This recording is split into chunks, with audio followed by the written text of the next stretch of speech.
Hey everyone, welcome to Beyond Curry Leaf. Let's make this amazing semi-homemade quick Ras Malai recipe that my mom-in-law makes. So why did I say semi-homemade? Because we are starting with store-bought rasgulla or Ras Malai. You can easily make your own from paneer, but I don't see a need for it. Work smarter, not harder, guys. Let's get started with our 4-ingredient recipe. So you can take any brand of rasgulla or Ras Malai. It honestly doesn't matter what brand you use. Our rubbery is the part that will make this recipe amazing. Anyone can make this, you guys, including my 12-year-old daughter.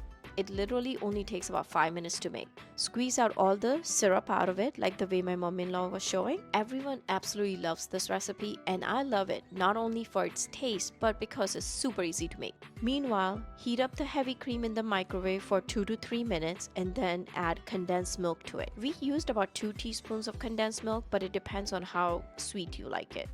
So taste it and adjust it at this point. If you want, you can use sugar in this, but it will thin out the rubbery.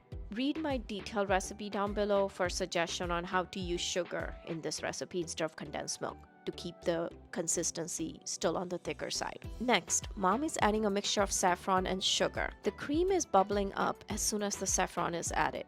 Mom likes to blend her saffron with little sugar in a grinder and store it like that to use whenever she needs it. The color from the saffron strands get more evenly distributed this way. Next, we will pour the hot heavy cream straight on top of each rasgulla. This way, the hot liquid will move into the rasgulla and they will swell up. Cover these for 5 minutes and then garnish them with almond and pistachios. Store the Ras Malai in the refrigerator and give it few hours to let the Ras Malai soak up all the rubbery. It keeps well in the refrigerator for a few days.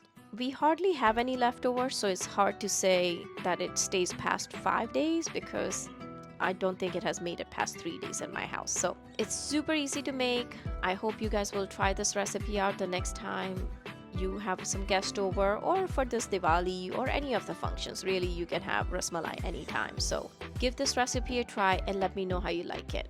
Take care.